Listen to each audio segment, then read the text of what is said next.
मैं तुम्हारा जन्मदाता था, पाल पोस कर तुम्हें बड़ा किया था, पढ़ाया लिखाया था। बचपन से तुम मेरे हाव भाव, विचार व्यवहार, मेरी अच्छाइयों और कमजोरियों को देखते आए हो। तुमने कल की आई लड़की पर यकीन कर लिया, पर अपने पिता पर नहीं। और त्रिसा, तुमने तो मेरे साथ 35 वर्ष गुजारे थे, तुम भी मुझे जान न पाई।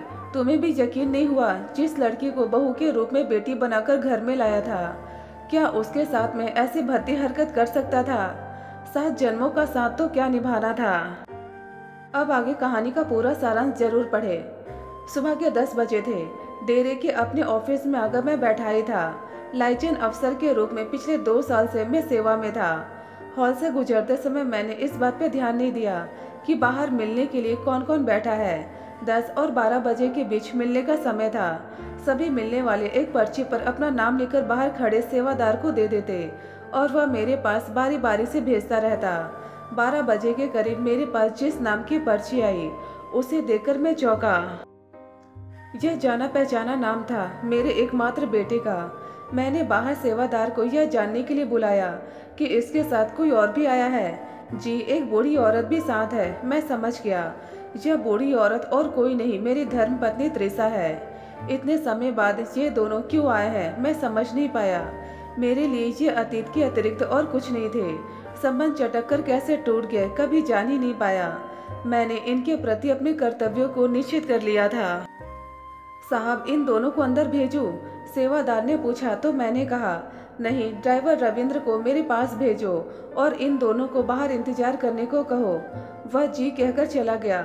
रविंद्र आया तो मैंने दोनों को कोठी ले जाने के लिए कहा और कहलवाया, ये फ्रेश हो ले, लंच के समय बात होगी। बेबे, जिसके पास मेरे लिए खाना बनाने की सेवा थी, इनका खाना बनाने के लिए भी कहा। वे चले गए और मैं दूसरे कामों में व्यस्त हो गया। लंच हम तीनों ने चुपचाप किया। फिर मैं उनको स्टडी रूम में ले आया। दोनों सामने की कुर्सियों पर बैठ गए और मैं भी बैठ गया। गहरी नज़रों से देखने के बाद मैंने पूछा, तकरीबन 2 साल बाद मिले हैं, फिर भी कहिए मैं आपकी क्या सेवा कर सकता हूँ? भाषा में न चाहते हुए भी रूखापन था। इसमें रिश्तों की टूटन की बू थी। डेरे की परंपरा को निभा पाने में शायद मैं फेल हो गया था। सबसे प्यार से बोलो, मीठा बोलो, चाहे वह तुम्हारा कितना ही बड़ा दुश्मन क्यों ना हो। देखा, त्रिसा के होठ फड़फड़ाए, निराशा से सिर हिलाया, परंतु कहा कुछ नहीं। बेटे ने कहा, मैं मम्मी को छोड़ने आया हूँ। क्यों? मन भर गया। जीवन भर पास रखने और सेवा करने का जो वादा और दावा मुझे घर से निकालते समय किया था, उसे जी भर गया। या अपने ऊपर से माँ का बोझ उतारने आए हो, या मुझ पर विश्वास करने लगे हो कि मैं चरित्रहीन नहीं हूँ। थोड़ी देर वह शांत रहा, फिर बोला, आप चरित्रहीन कभी थे ही नहीं। मैं अपनी पत्नी शालिनी की बातों से बहक गया था। उसने अपनी बात इस ढंग से रखी, मुझे यकीन करना पड़ा कि आपने ऐसा किया होगा। मैं तुम्हारा जन्मदाता था, पाल पोस कर तुम्हें बड़ा किया था, पढ़ाया लिखाया था। बचपन से तुम मेरे हाव भाव, विचार व्यवहार, मेरी अच्छाइयों और कमजोरियों को देखते आए हो। तुमने कल की आई लड़की पर यकीन कर लिया, पर अपने पिता पर नहीं। और त्रिसा, तुमने तो मेरे साथ 35 वर्ष गुजारे थे, तुम भी मुझे जान ना पाई। तुम्हें भी यकीन नहीं हुआ जिस लड़की को बहू के रूप में बेटी बनाकर घर में लाया था, क्या उसके साथ में ऐसी भद्दी हरकत कर सकता था? 7 जन्मों का साथ तो क्या निभाना था, तुम तो एक जन्म भी साथ ना निभा पाए। तुम्हारी बहनें तुमसे और बहू शालिनी से कहीं ज्यादा खूबसूरत थी। मैं उनके प्रति तो चरित्रहीन हुआ नहीं। उस समय तो मैं जवान भी था, तुम्हें भी यकीन हो गया। शायद यह यकीन बना रहता यदि पिछले सप्ताह शालिनी को अपनी माँ से यह कहते ना सुना होता। एक को तो उसने झूठा आरोप लगाकर घर से निकलवा दिया है। यह बुढ़िया नहीं गई तो वह उसे जहर देकर मार देगी। बेटे ने कहा, तब मुझे पता चला कि आप पर लगाया आरोप कितना झूठा था। मेरे पैरों तले जमीन खिसक गई। मैंने मम्मी को भी इस बारे में बताया, तब से ये रो रही है। मन में यह भय भी था कि कहीं सचमुच शालिनी मम्मी को जहर न दे दे। अब इसका क्या फायदा? तब तो मैं कहता ही रह गया था कि मैंने ऐसा कुछ नहीं किया, मैं ऐसा कर ही नहीं सकता था, पर किसी ने मेरी एक ना सुनी। किस प्रकार आप सबने मुझे धक्के देकर घर से बाहर निकाला, मुझे कहने की जरूरत नहीं है। मैं आज भी उन धक्कों की, उन 2 दड़ों की पीड़ा अपनी पीठ पर महसूस करता हूँ। मैं इस पीड़ा को कभी भूल नहीं पाया, भूल पाऊंगा भी नहीं। मुझे आज भी सर्दी की वह उफनती रात याद है। बड़ी मुश्किल से कुछ कपड़े, फौज के डॉक्यूमेंट, एक डेबिट कार्ड जिसमें कुछ रुपए पड़े थे घर से लेकर निकला था। बाहर निकलते सर्दी के जबरदस्त झोंके ने मेरे बूढ़े शरीर को घेर लिया था। धुंध इतनी थी कि हाथ को हाथ दिखाई नहीं देता था। सड़क भी सुनसान थी, दूर दूर तक कोई दिखाई नहीं दे रहा था।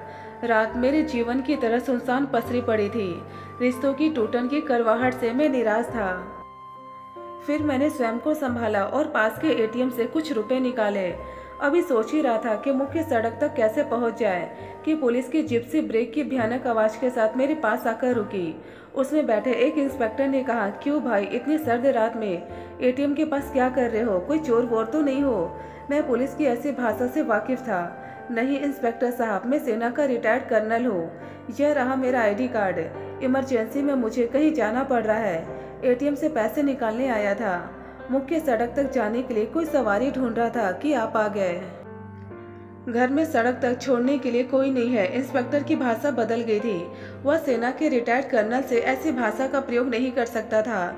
नहीं, जहां मैं अकेले ही रहता हूं, मैं कैसे कहता? घर से मैं धक्के देकर निकाला गया हूं। इंस्पेक्टर ने कहा, आओ साहब, मैं आपको सड़क तक छोड़ देता हूँ। उन्होंने न केवल सड़क तक छोड़ा बल्कि स्टेशन जाने वाली बस को रोककर मुझे बैठाया भी। जय हिंद कहकर सैल्यूट भी किया। कहा, सर पुलिस वाले आपकी सेवा में हमेशा हाजिर है। कैसी विडंबना थी। घर में धक्के और बाहर सैल्यूट। जीवन की इस पहेली को मैं समझ नहीं पाया था। स्टेशन पहुंचकर मैं सैनिक आराम गृह में गया। वह न केवल मुझे कमरा मिला बल्कि नरम गरम बिस्तर भी मिला। तुम्हारे जैसे सहृदय लोग इस बात का अनुमान ही नहीं लगा सकते कि इस ठिठुरती रात में बेगाने यदि मदद नहीं करते तो मेरी क्या हालत होती। मैं खुद के जीवन से त्रस्त था। मन के भीतर यह विचार दृढ़ हो रहा था कि ऐसी स्थिति में मैं कैसे जी पाऊंगा। मन में यह विचार भी था, मैं एक सैनिक हूँ, मैं अप्राकृतिक मौत मर ही नहीं सकता। मैं डेरे में पनाह लेने के प्रति भी अनिश्चित था, पर डेरे ने मुझे दोनों हाथों से लिया।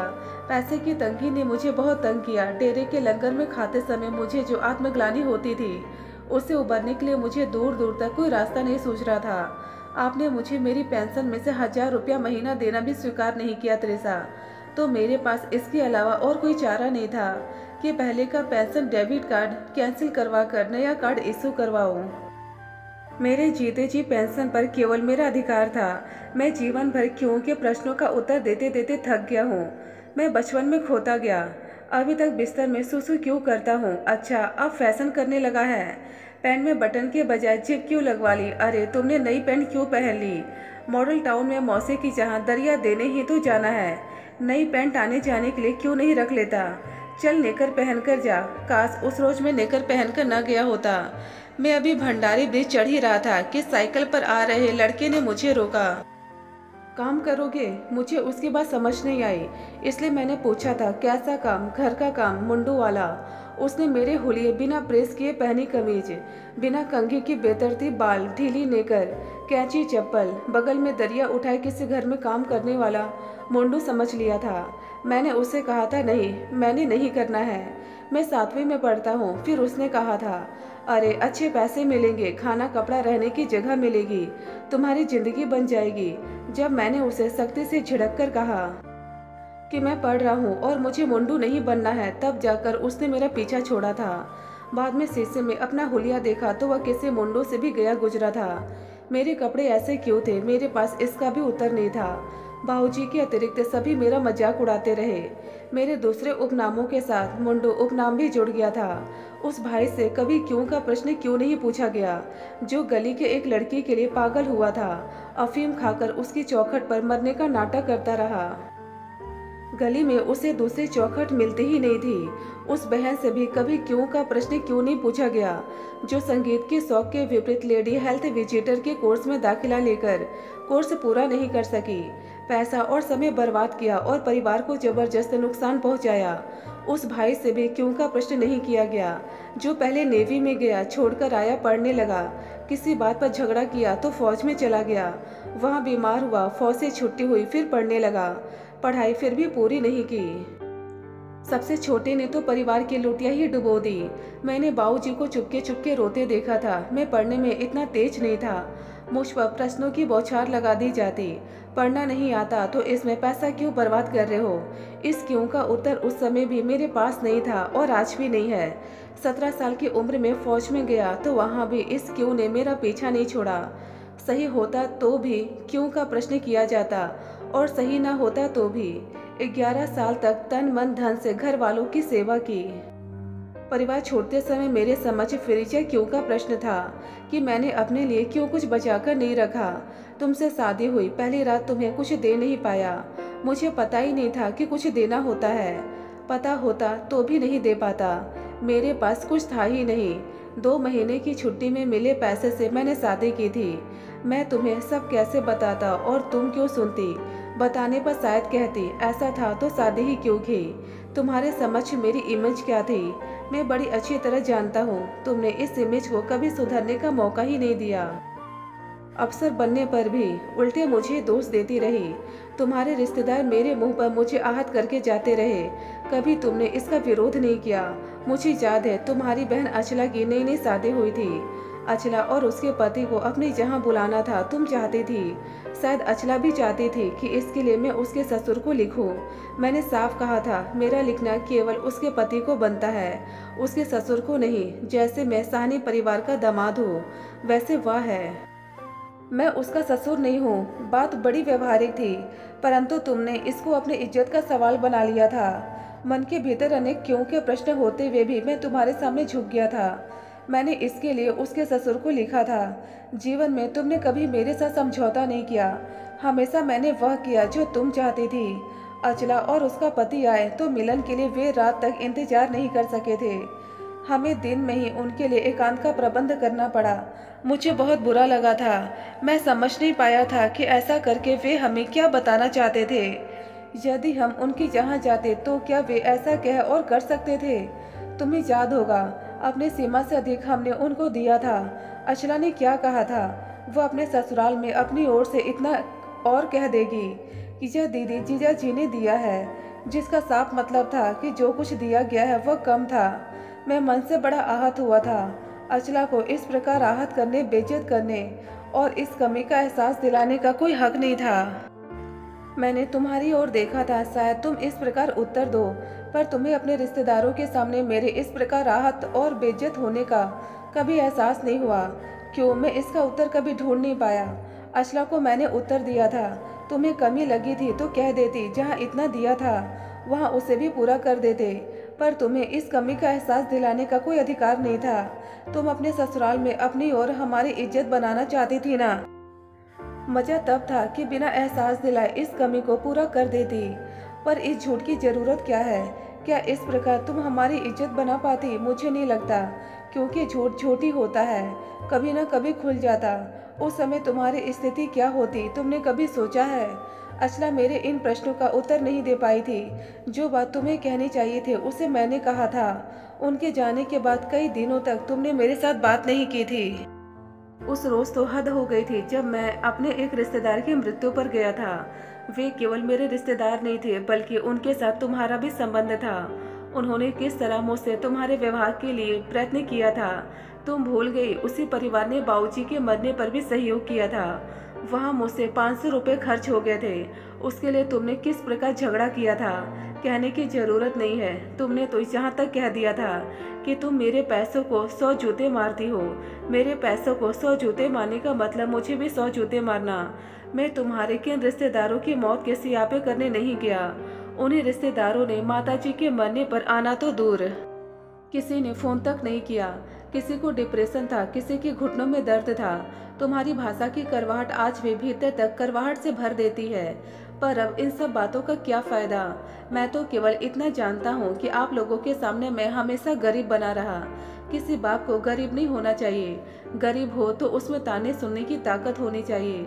अगर सुनने की ताकत न हो तो उसकी हालत घर के कुत्ते से भी बदतर होती है। घर के कुत्ते को जितना मर्जी दुत्कारो वह घर की ओर ही आता है। घर को छोड़कर ना जाना उसकी मजबूरी होती है। यह मजबूरी जीवन भर चलती है। काश मैं पहले घर को छोड़कर चला आया होता। मैं खुद ही अपने आत्मसम्मान को रख नहीं पाया था। यदि ऐसा करता तो मेरे उन कर्मों का क्या होता जो मुझे हर हाल में भुगतने थे। गलतियाँ हुई है, मैं मानती हूँ। क्या इन सबको भूलकर आगे की ज़िंदगी अच्छी तरह से नहीं जी जा सकती? इतनी देर से चुप मेरी पत्नी ने कहा। हर रोज़ यही कोशिश करता हूँ कि सब भूल जाऊँ कि ज़िंदगी के हर मोड़ पर मुझे लताड़ा गया है। हर कदम पर मैंने आत्मसम्मान को खोया है। भूल जाऊँ कि हर गलती के लिए मुझे दोषी ठहराया जाता रहा है, चाहे वह सोफे के खराब होने की बात हो या कुर्सियों के टूटने की। मैं कैसे कहता कि ये बच्चों की उछल कूद से हुआ है? अगर कहता भी तो इससे कौन मानता? मैंने बड़ी मुश्किल से अपने आप को संभाला है, अपने ढंग से जीने को सेट किया है। चाहे पहले की यादें मुझे हर रोज पीड़ित करती है, तो भी मुझे यहाँ त्रिशा के साथ से कोई ऐतराज नहीं है। परंतु इसे अपनी जिंदगी के दिन दूसरे कमरे में गुजारने होंगे। इसकी पूरी सेवा होगी, इसकी सारी जरूरतों का ध्यान रखा जाएगा, इसकी तकलीफ़ों के बारे में हर रोज़ पूछा जाएगा और इलाज करवाया जाएगा। इसने चाहे मुझे 1000 रुपया महीना देना स्वीकार न किया हो, पर मैं इसे 10,000 रुपये महीना दूंगा। 24 घंटे टेलीफोन इसके सिरहाने रहेगा, चाहे जिससे बात करे, पर मेरे जीवन में इसका कोई दखल नहीं होगा। मैं कहाँ जाता हूँ, क्या करता हूँ, इस पर कोई का क्यों का प्रश्न नहीं होगा। मुझे कोई भी फॉर्मेलिटी बर्दाश्त नहीं होगी। बस इतना ही। वे दोनों चुप रहे। शायद उनको मेरी बातें मंजूर थी। मैंने बेबे से कहकर त्रिशा का सामान दूसरे कमरे में रखवा दिया। दोस्तों, यदि आपको यह कहानी पसंद आए तो प्लीज़ हमें कमेंट बॉक्स में कमेंट कर अपने विचार जरूर बताएं। ढेरों पारिवारिक और शिक्षाप्रद कहानियाँ सुनने और पढ़ने के लिए हमारे चैनल दर्द भरी हिंदी कहानियाँ को जरूर सब्सक्राइब करें। धन्यवाद दोस्तों।